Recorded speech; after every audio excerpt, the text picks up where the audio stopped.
Okay, thank you all very much for coming. I'm going to do our introduction today. So this is our inaugurally named Ken Steif Lecture. So I wanted to say a few words about Ken, and I asked Megan Ryerson and Kate Daniel to help me out here. So paraphrasing some of the words from our dean following Ken's passing in 2021. Ken served as the previous director of the MUSA program after receiving a MUSA degree in 2008, and then earned his PhD in City and Regional Planning from Penn. During his time as the director, he notably shifted the program's emphasis from GIS to civic technology to develop technology and governance solutions to solve today's most complex public policy problems, as many of you are experiencing in your coursework today. He made many contributions to the program, school, and the city, and was, quote, an incredible colleague and mentor, a tireless champion for GIS and for Penn. So it's in Ken's honor that we welcome a scholar whose work is creative and falls at the intersection of the realms of GIS, data visualization, and urban planning. So we're very happy to welcome Dr. Clio Andris, who is an associate professor in the School of City and Regional Planning and the School of Interactive Computing at Georgia Tech, where she also leads the Friendly Cities Lab and is their MS in GIS degree program. Not at all a competitor. She received her PhD from MIT in Urban Information Systems and has asked me to keep her introduction short. So with that, I turn it over to Clio.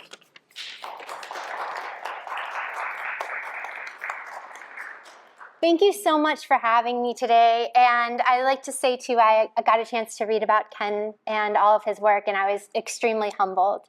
So thank you for having me. My talk today is called Enriching Points of Interest Data with Visitor Diversity, Chain and Independent Designation, and Popularity with Social Relationships. So I'm going to describe 3 new initiatives for enriching point of interest data with new attributes. So I'll talk about what are POIs and why are they important, POIs in relationship types, POIs in diversity, and then POIs in chainness, which is a new term that we wanted to describe to say, how is this a chain or is this something that's independent? So first off, what is a point of interest? Points of interest are locations that we add to maps or we analyze outside of maps to communicate an interesting or relevant named place. And they're really important in our GIS data. And so what do urban planners do with POI data? We detect food deserts. For example, we see where grocery stores are and we see how far it takes or how long it takes for someone to get to the grocery store. We create fire station response zones. So we look at where the fire stations are, and then we create response zones around them. We measure access to parks. So we see where the parks are, and then give isochrones and measure how long it takes people to get to the park. We also do things like disease modeling. So we might be measuring the risk of COVID-19 by POI type.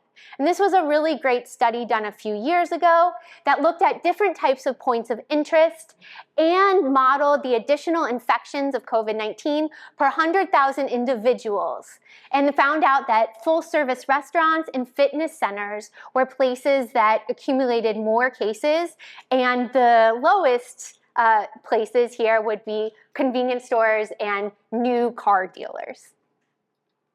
So where do we get this exciting type of data, and is it interesting? I'll discuss 4 well-known POI data sources. The first one is Google Maps. So we might be familiar with the Google Maps API, and it lets us download data, and it gives us these different types of places. Another source would be OpenStreetMap, which maybe we've contributed to at some point, the open source database and map that also lets us download points of interest. A third source is Foursquare, which goes really, really deep into the hierarchy of POI categories. For example, here we have dining and drinking. It's a type of restaurant, Latin American restaurant, South American restaurant, Brazilian restaurant, and then they have all these different categories of Brazilian restaurants. So it can be very detailed. A fourth source is Yelp. So Yelp also gives us points of interest with extremely detailed categories. Sometimes we don't know what all of these categories actually mean. So we stumbled upon a POI type called zorbing, and we had to look it up. And apparently it is rolling around in this cool ball. So those are some sources where we get POI data. So we're computing new attributes for POI data and analyzing the data. So oftentimes, you've already seen the types of attributes the POI data have, like labels. Sometimes, well, they include longitude and latitude, and they might include other features along with them. But it's important for us to add new attributes to the POI data as well. So the first project I'd like to talk about is called POIs and Relationship Types. And this was done with Alex Bendeck, who is a PhD candidate here at Georgia Tech. So our research questions for this study was, what relationship words appear in reviews of POIs? How do specific POI categories differ by types of relationships that they support? How do cities support various relationship types? And are POIs that support specific relationship types clustered in certain parts of the city? The rationale behind doing this was we wanted to see what the utility of these POIs were. We wanted to say, hey, do you have a place to go out with your niece? Do you have a place to go out with your grandma when she comes into town? Do you have a place to go out with your sponsor? So the data that we used for this was from Yelp. So this is the Yelp Open Dataset Challenge. Yelp gives a number of data sets for people to download and use. So it's free to download from Yelp. It includes 7.5 million reviews of restaurants, of nightlife, of spas, of all types of places. The time frame of this data was January 1st, 2010 through December 31st, 2019. We have 160,000 different POIs, and then we scraped reviews. And these are the cities that we had POIs for.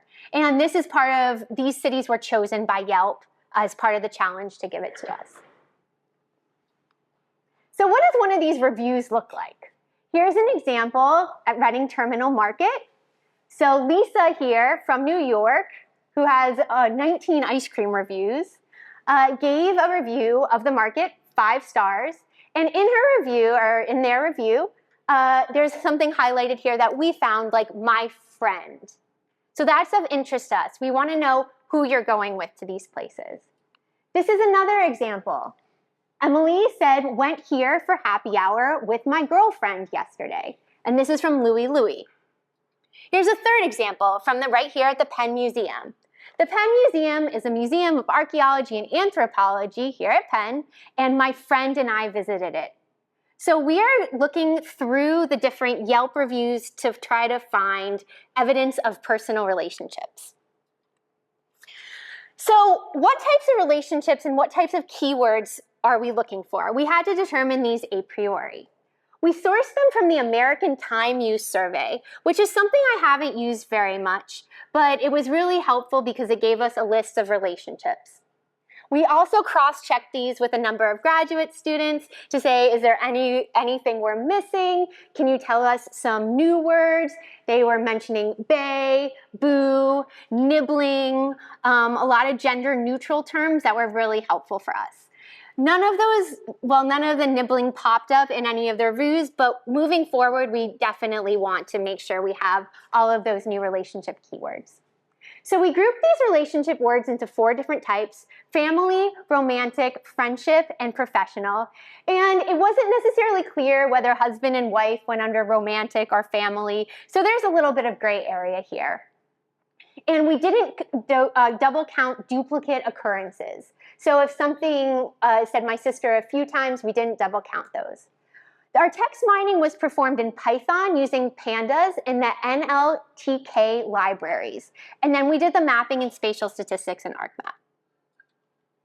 So part of our methods was to prune these data POIs categories. POIs are given higher level categories by Yelp, and we use POIs within these 8 different categories. So restaurants, shopping, beauty and spas, food, active life, hotels and travel, arts and entertainment, and nightlife. And this was the number of POIs under each category. We cut out POIs such as like the plumber, since those aren't known to be places that you go with a friend. So which relationship words appear the most in all of these reviews? So in all cities, we had 7.5 million reviews. Per 1,000 reviews, friend occurred 33 times, husband 26, wife 17, boyfriend 12, daughter, mother, etc. We do think that there might be a little bit of a gender bias in who is writing these reviews, meaning that there may be more femme types writing the reviews, and that's why you see husband and boyfriend a little bit more often than other things, but we're not 100% sure about the user base for Yelp. Common relationship types by city too. So if we wanted to break these down into which cities we're naming people a little bit more often, this is the number of mentions per 1,000 reviews per city. So Vancouver, they tend to use the word friend a whole lot in Canada. So they were very, very high up here. For husband, we had Columbus and Orlando. They used that word quite a bit. For wife, we also had Columbus and Orlando use that a lot. We had boyfriend pop up a little bit more often in Vancouver and in Boston. And then we have our daughter, mother, son, girlfriend. Partner did pop up in Vancouver as well. So that term is being used more often in Canada than it was in any of the other United States. And then we have coworker, which was higher in Atlanta. We had a fiance, which was being led here in Boston. And then we had also housemate, which I guess students are kind of living together in Boston, so housemate occurred quite frequently there. So our next question here is, which POIs support which types of relationships? So it turns out that the family relationships were mentioned very, very often. And it turns out that the types of POIs that were supporting these were active. So that would be like kids' playhouses. That would be something like the park, sometimes golf courses. And then we also saw that hotels, arts, and shopping were really high for family. Unsurprisingly, nightlife was a little bit lower for family. In terms of romantic relationships, restaurants were really important, and then followed by nightlife, and then the arts. We saw that beauty, and that would be also like the spa and stuff like that, they were a little bit lower for these romantic relationships. For friendship, nightlife, restaurants, and the arts came out on top. And then our professional relationships, which was a very small segment of these Yelp reviews, again, with my coworker, with my boss, etc. It turned out that these were quite slight, but that they tended to use restaurants a little bit more often than the other ones. We did see a little bit of a gender difference. And again, we don't like to make gender a binary all the time or ever, but in these keywords, these were the ones that popped up quite a bit. So between daughter and son, we notice a little bit more variety for daughter than son. And this is driven a little bit for that beauty services.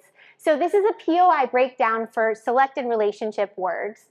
12% of the times that daughter was mentioned, it would be under these beauty services. 14% of the time, mother or sister was mentioned as well. They took up that sizable chunk. So that drew a little bit down from the restaurants. For son, father, and brother, especially for brother, this restaurant sort of expanded a little bit. So it turned out that the times that brother was mentioned, almost 70% of the time it was associated with a restaurant. So why I think this is a bit important is because it's good to reflect on the variety of places we have to go with different people in our lives. So research question 3, so how do cities support various relationships? So Orlando here, relationship word type by city, we found that Orlando had a lot of family terms associated with it, unsurprisingly due to Disney World and the Disney stuff down there. And then Vancouver had the least family terms associated with it. In terms of friends, again, we have Vancouver and Boston being quite high. The romantic relationships, there was Boston coming out a little bit higher than that. And then in terms of the professional relationships, again, we saw Atlanta a little bit higher. So this is how different cities are supporting these different types of relationships according to the Yelp reviews. And then finally, there is a map in here. Research question 4, are POI types clustered in certain parts of the city? So we have these different like romantic, family, coworker, and friends. And so doing a Geddes or GI star, here are z-scores at the 90% confidence level, 95 and 99% confidence level. This is an example for romantic hotspots and family-oriented hotspots. So we can see for a number of these cities, the romantic hotspots are located downtown, and the more family-oriented hotspots are located not in the downtown, but tends to be in the suburbs a little bit more. You do see some more polycentricity in places like Boston, and then a little bit more monocentricity in places like Atlanta with a couple of outliers here. But this is a really good reflection on why walkability, why our downtowns are really important. They're not just used by the people who live there per se, but they're also used for like anniversaries, date night out, and fostering, how couples. So that's just one benefit of keeping strong main streets, keeping strong historic preservation, and keeping strong towns. Lastly, here's an example, like a deep dive into Atlanta. So here are Yelp. These are our Yelp POIs. These are our professional hotspots versus our romantic hotspots. So we were able to see that the downtown has a lot of professional hotspots, coworkers going out, and then in Midtown too. And I have to say, as an Atlanta resident, these places can feel a little sterile sometimes. We have really tall glass buildings. They're not super walkable.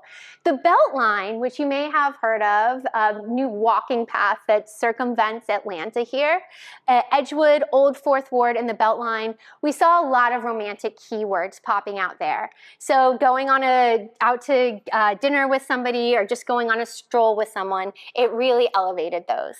And then finally here, the hippo hop.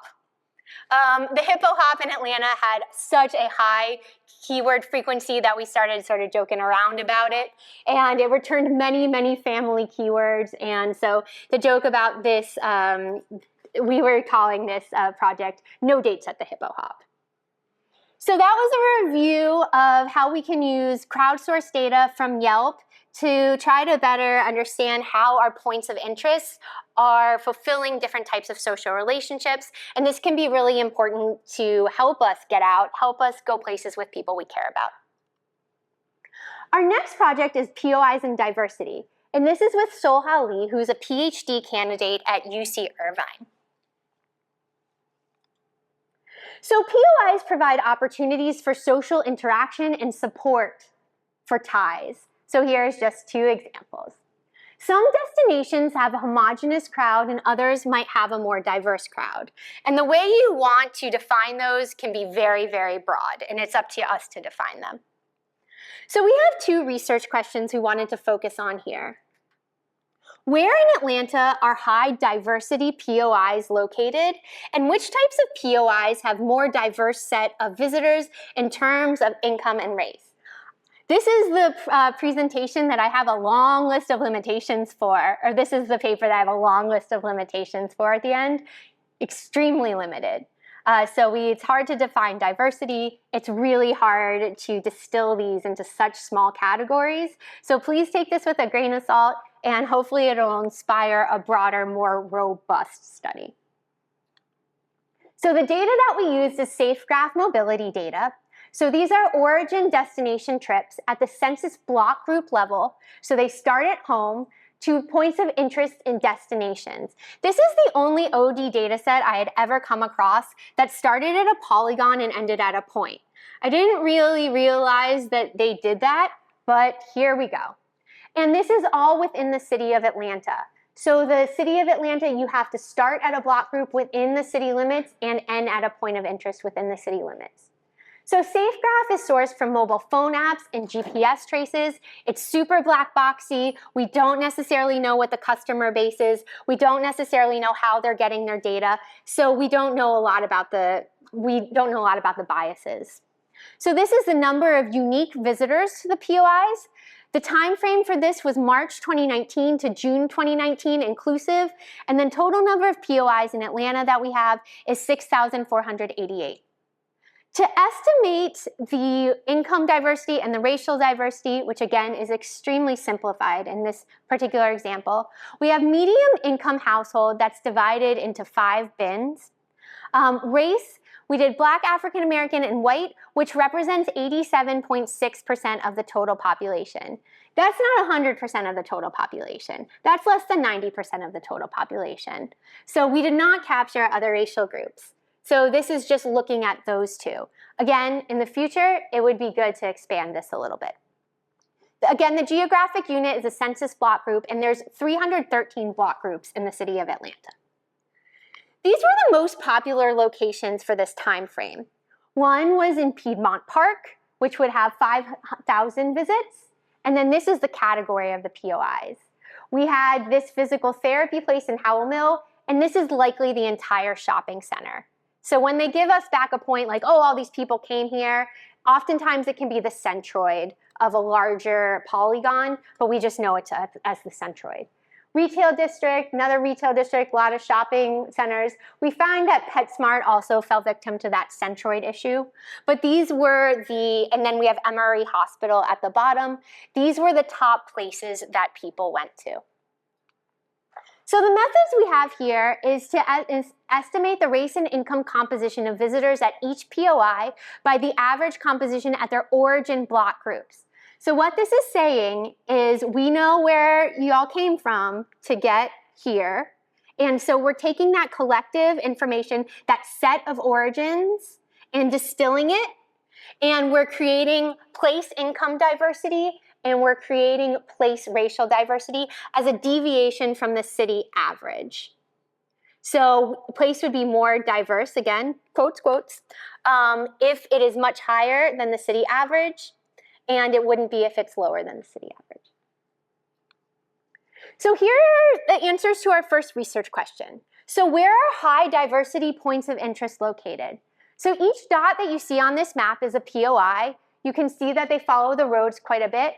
The dot is bigger if they had more visitors during that time frame, and the dot is redder if the diversity there was higher. The background information here is just your typical census data. So here we have household median income, and we can see that Atlanta is very, very segregated based on income. We can also see on the other side that Atlanta is very, very segregated based on race. So here's the underlying information here, high income and lower income. And then we see the swath in the middle where we tend to have a higher diversity of clientele at these locations, meaning that we had very, very high place income diversity here. When you see a blue dot, it means the place income diversity is low. So people are coming from homogeneous types of blocks. We specifically, for these maps, we don't say whether it's a high income group or a low income group. And we did that on purpose. We don't want to necessarily over-characterize these locations, but we do want to say that whether it's homogeneous or heterogeneous. Same with the racial population. So here we have this, we have the income diversity, and this is the racial diversity. So we can see a swath in here where we have some locations with a very high racial diversity, and then we have locations with a very low racial diversity. Some anomalies exist that we can detect.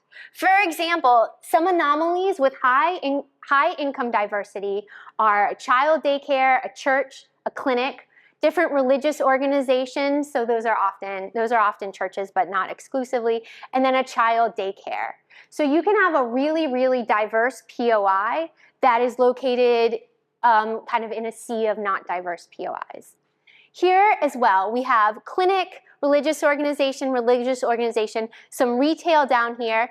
And then this was kind of exciting for us to see. Atlanta is really big on these food halls, which they're just coming up out of nowhere. It's sort of like a cafeteria from the mall or food court, but that's it.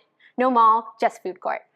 So some of these are popping up, and we are able to see here that the racial diversity at these places were a little bit higher.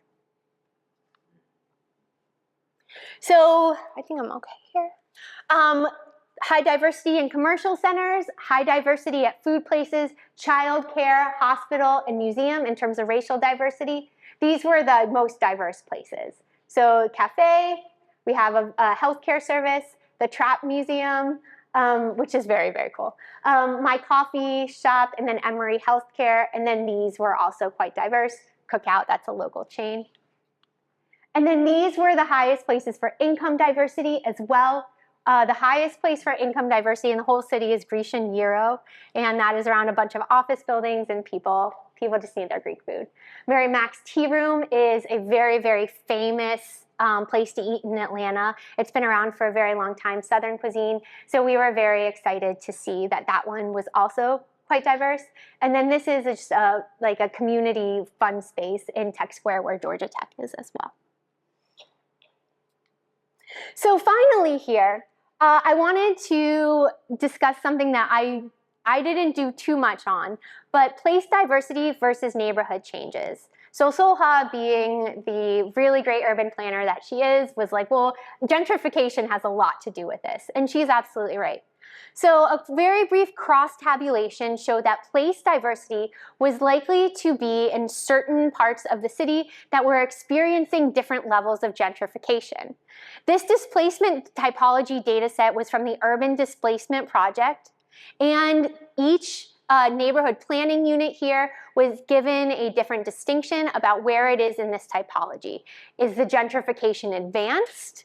Is it stable? Is it a high student population? Do you have ongoing gentrification? Are low-income people susceptible to displacement, etc.? And so I'm not the genius on neighborhood typologies, but we found this one interesting. So we found out that place diversity was likely to be high in areas experiencing advanced gentrification, at risk of becoming exclusive, and places with a high student population.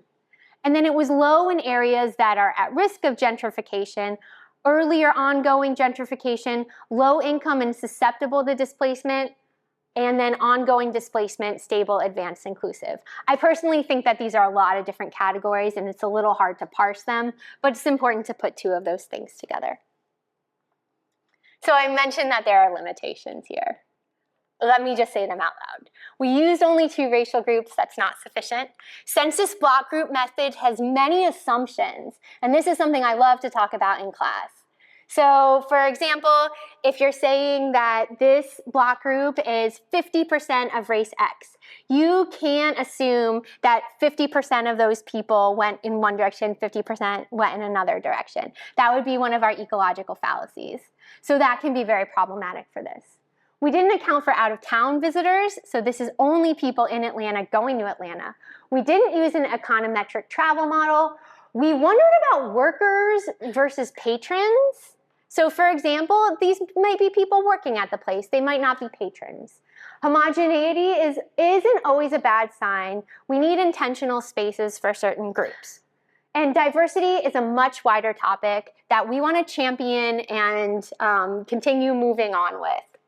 And at the end, I'll show you the tool, the online tool where you can click on all the points and take a look at them for yourself. My last study that I wanted to share with you today is on POIs and chainness. And this is with Professor Xiaofan Liang, who's an assistant professor at the University of Michigan. So urban planners can create unique places or they can create replicable places. So this is a very cute downtown Main Street in Saranac Lake in upstate New York. And down here, I actually don't know where this is. It could be basically anywhere. So we have a lot of great theories in urban planning on place authenticity, place attachment, cultivating strong main streets, historic preservation, and keeping a strong identity. And so it's really important for us to know where this is successful and where things are being bulldozed so we just get this geography of nowhere. And so we refer to places that are replicable as having high chainness. So our research questions there is, where does high and low chainness occur? And what types of demographics or place characteristics correlate with chainness? And if you're wondering if this word has popped up elsewhere, it hasn't, and sometimes we spell it wrong, but we can't look up to see how it's spelled because we coined it. Yeah, anyway.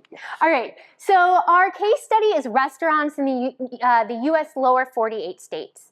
So a chain it might be McDonald's, or it might be something like Morton's Steakhouse, which would be considered perhaps upscale dining, but it's found in a lot of different cities.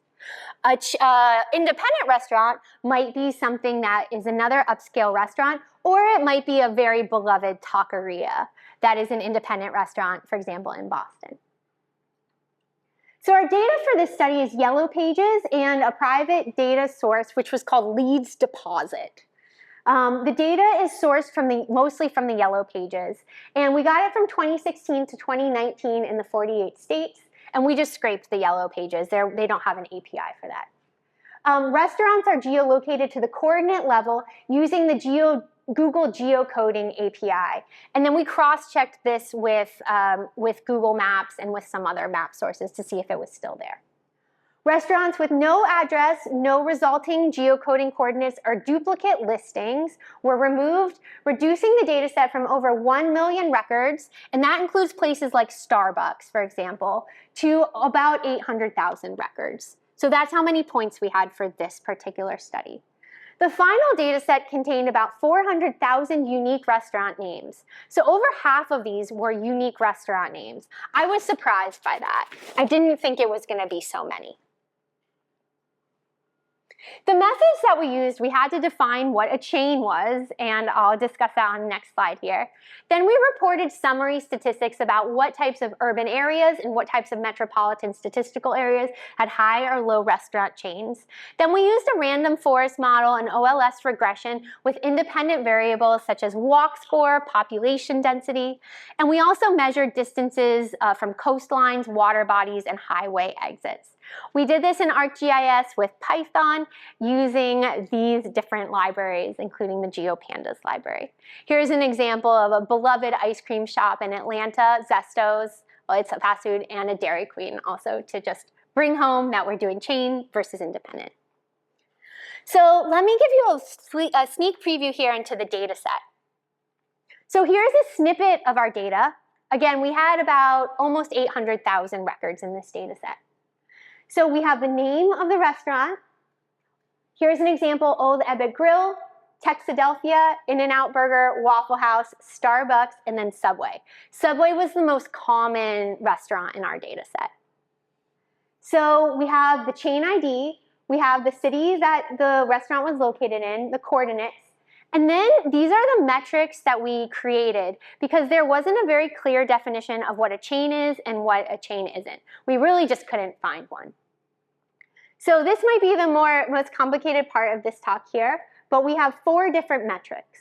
The first one we called restaurant replicability. And so that's just the frequency with which that name occurred. So there's only one Old Ebbitt Grill in the country or in the data set, whereas there's 21,000 Subways.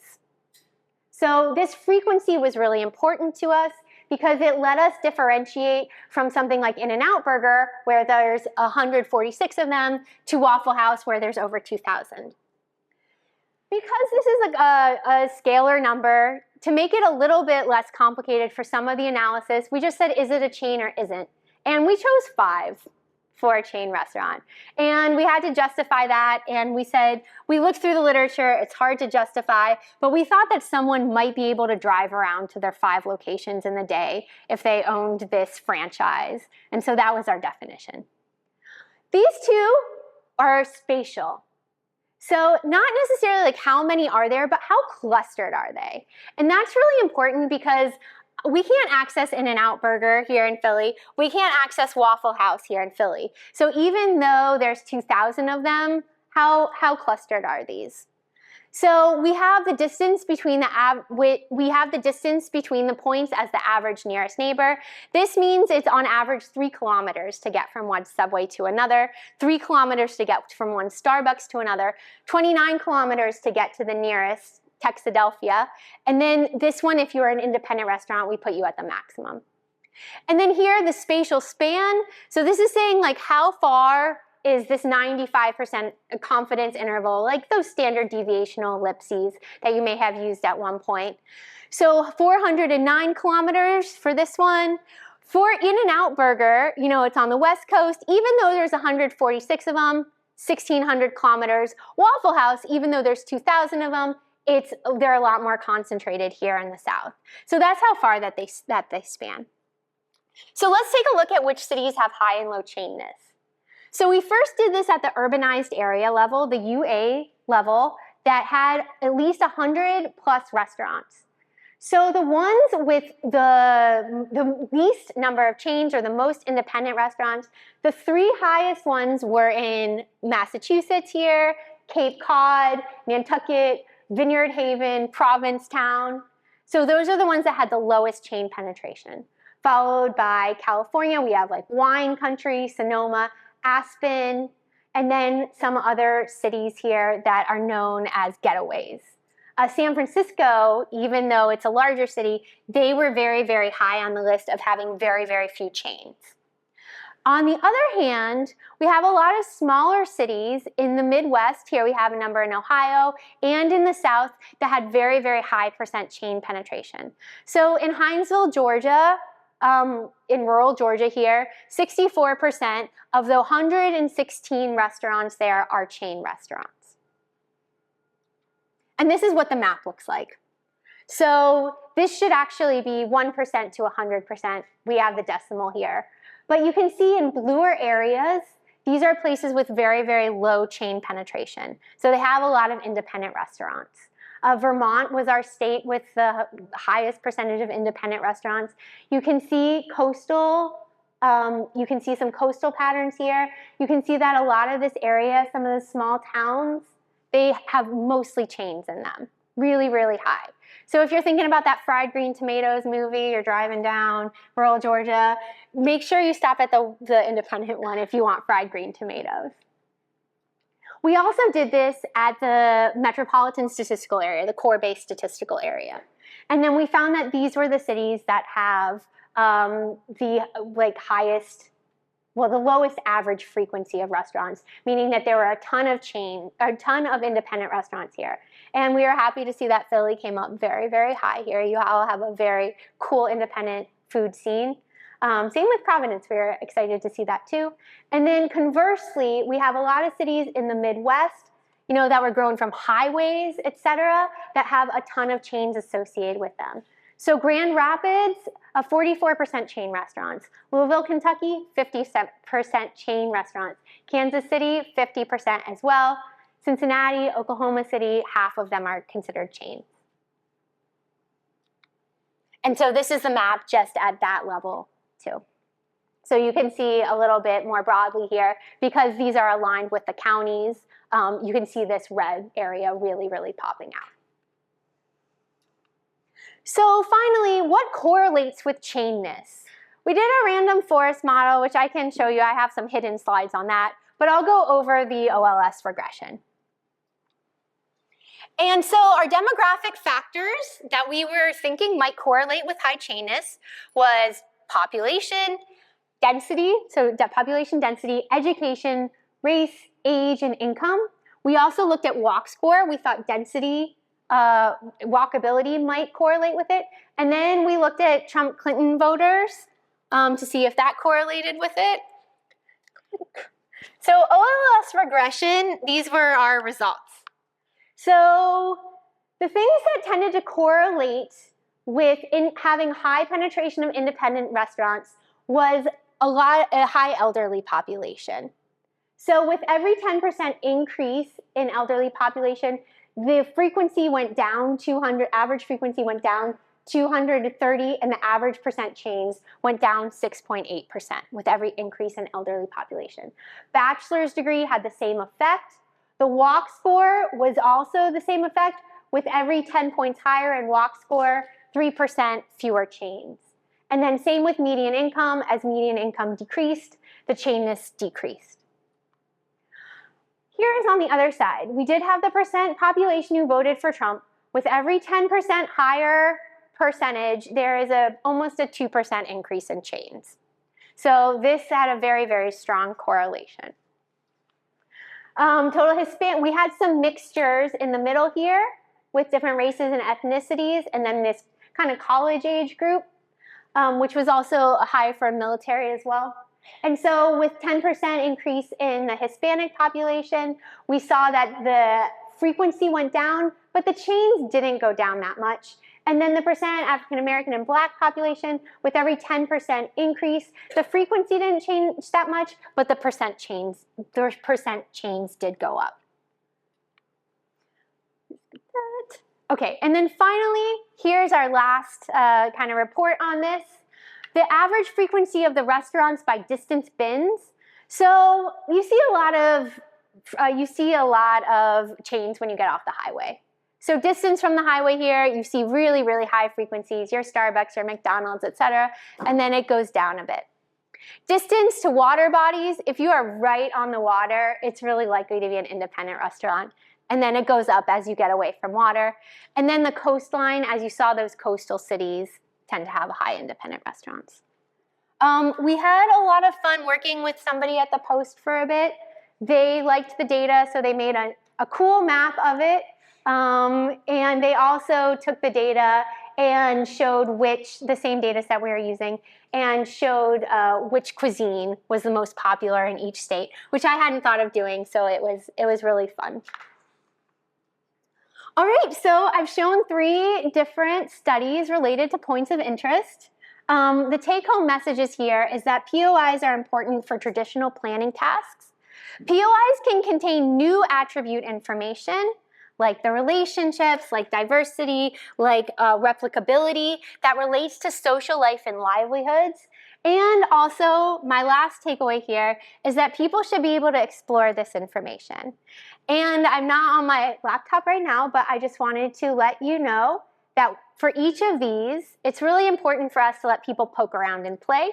And so we have 3 apps that are up, just maps, where for the first one, you can go in for these cities, select romantic, family, professional, and then find the places in, again, I think 7 cities that popped up as really high in one category or another. For the second one, this is the tool with the different points of POIs in Atlanta. You can also go pop around and see the different diversity here. Atlantic Station, near where I live, everything is very diverse except for the Tesla office. That one is very low. And then finally, this interactive map, this one takes a long time to load because it has those hundreds of thousands of points. And this shows where high chainness and low chainness occur. So that's all I have today, and thank you so much.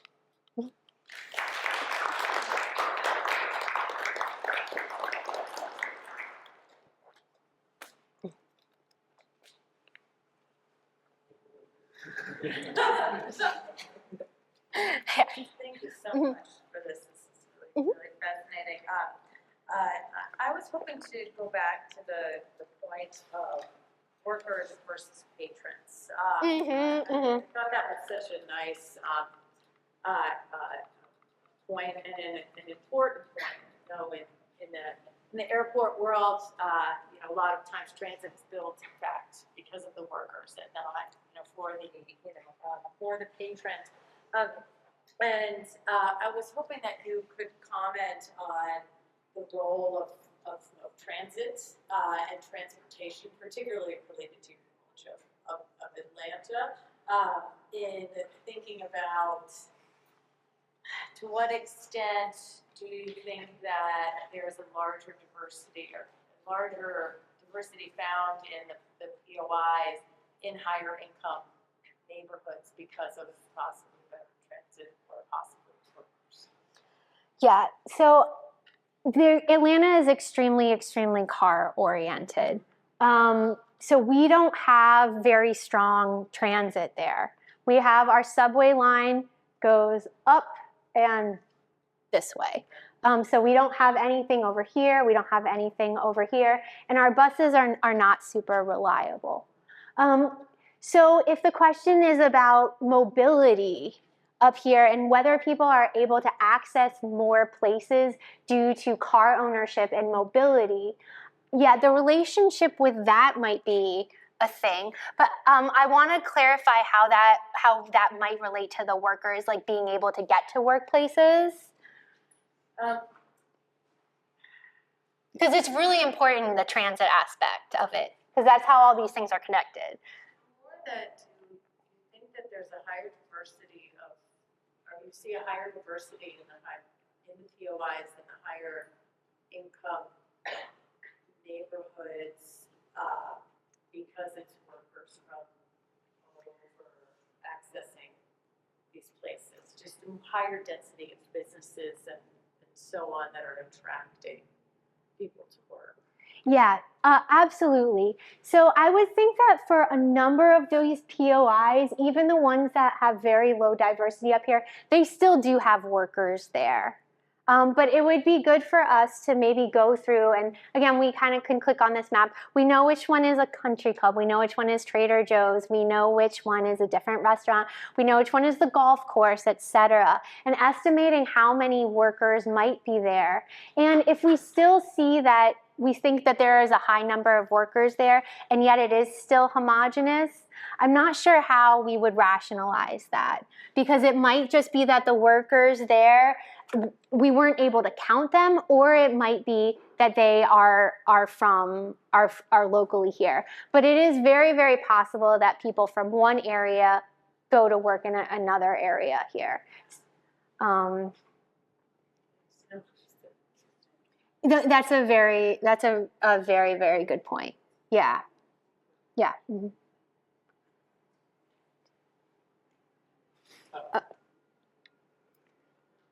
Just a quick question. Yeah. Are you able to tell dwell time in this data? Am I able to tell what? Dwell time in the data? Dwell? Yeah, because that might distinguish between workers and maintenance. Like how long they're there? We weren't able to do that. But it is a good idea, because it's just an origin destination matrix. But yeah. And you would have people with the reverse trip recorded potentially if they're a worker? From the POI to the back to the home, we don't have that information that I know of. But I'm not sure. So if they do go from the home location to the POI, we could probably cross-check it with the LEHD data set, like the load stuff. But if we did have the reverse, we could, I'm not sure if we would call that a commute, because you do still have to go home if you went there to hang out. But it's a good question. We do want to differentiate between those two things. Sorry. Yeah, I have a question for the first project. Yeah, how do you calculate the support the bulk and other maybe I missed it for the bulk category, the bulk relationship? So was it like these ones here, these ones? Yeah, the school for the bulk types. Like how did we divide them? Yeah, how do you calculate this? We did it mostly just by asking, like our group, we worked with 8 different graduate students. And so that's how we categorize these into the higher levels. But there is a problem, because like Neighbors isn't necessarily professional. But we couldn't really give it its own group because it was so small. So we did these just by thinking through it, and it's not perfect. Again, with this husband and wife, you could also put this under the family. Okay, so like right, one more.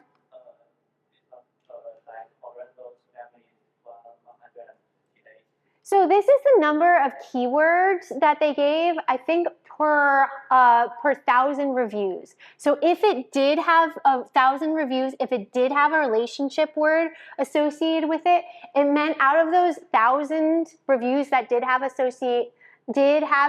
so family in Orlando, in that Yelp data set, 128 times out of 1,000 they mentioned family. So it's just a descriptive statistic.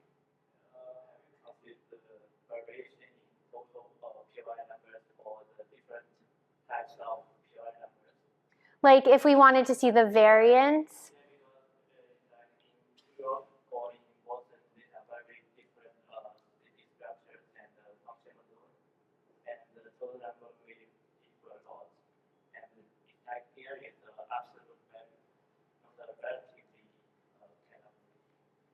Yeah, I think it would be good to map them out and dig a little bit deeper into the different neighborhoods and see what's going on where. Yeah.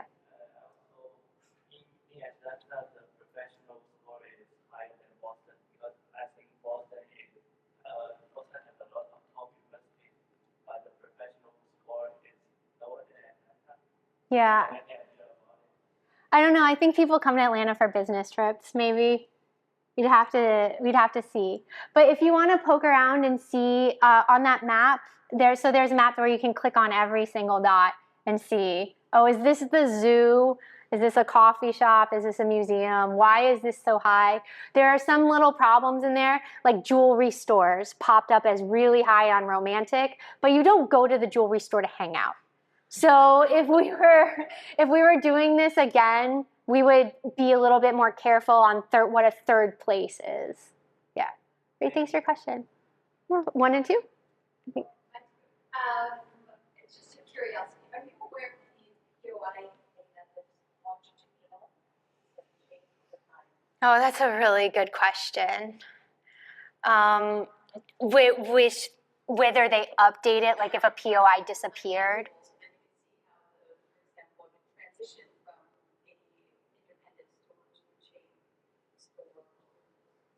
I haven't done that, but I have seen some people with restaurants pre and post COVID to see where things closed. So they may have just downloaded at different time steps. But the turnover is such a missing part of this. Like what was it before? And you got rid of the movie theater. You got rid of the places we like to hang out. So that is a critical part of livelihoods. Yeah, good question. I was hoping y'all knew because it rhymed with Philadelphia. Is it like a Texas kind of place? We can Google it. Okay. I don't think it's here though. Oh. Yeah, good question. Well, to your question, actually, I've met with 2 groups recently that are research groups that are trying to just like catalog POI data sets on an ongoing basis, just to monitor the changes. But it takes like a big effort because you just have that like regular check on. I'm curious what your thoughts are about the biases associated with, you've worked with different kinds of POI data, and I've had a number of difficult experiences where like you're trying to build a gravity model of the parks, and then you're like, well, kids don't have phones, so SafeGraph is out, or Yelp is a bunch of squeaky wheels talking about restaurants. What have you seen about the different data sets where they have like technical penetration, like market-based biases, or which ones do you like the best? Yeah. It's a good question. The one I like the best I probably have never seen before. So I'm still hoping. I hid this slide, but in the Foursquare data set, for example, we were looking for children's museums, and there isn't. There's very specific types of museums that I hid the slide for a reason, but there's no children's museum there. So sometimes we go to look for stuff and it just isn't there, and yet they have such specific categories. So that's a problem. Here with the OpenStreetMap, a lot of the POIs we download are recycling bins and park benches. So when I've used POIs from OSM, we have to filter out so many of them because they're like, oh, we downloaded POIs for this area, and 10% of them are trash cans. And again, a certain number of them are park benches. So there's a problem associated with that as well. There's also well-documented problems associated with OSM in terms of in places where people who do mapping for OSM would visit, but they don't live. They tend to, map the touristy stuff and not the other stuff. And then the high level of corporate editing on OSM, which has been documented, like Apple Maps, like going in and being responsible for a lot of these edits. So the fidelity of these data sets is really hard to compare across. So I'm not sure. Do you like one? I just find the ones that have the strongest profit motivations to give real-time consumer motivation tend to be, like I like Google Maps a lot because they just have really intense profit motivation to be current and accurate. But it's less depth than some of these other ones. The OD stuff, we don't have as much detail in descriptions, but it's a mix and match thing. It is. And I've seen Google Maps come a long way. I haven't accessed it through the API, but woman-owned, Black-owned, LGBT-friendly, like putting those attributes on these POIs, I think is something that is really, really inspiring too. So I agree with you, this Google stuff is good. And it's free. Well, most of it's free. That's how much. Yeah. Great. Well, thank you so much.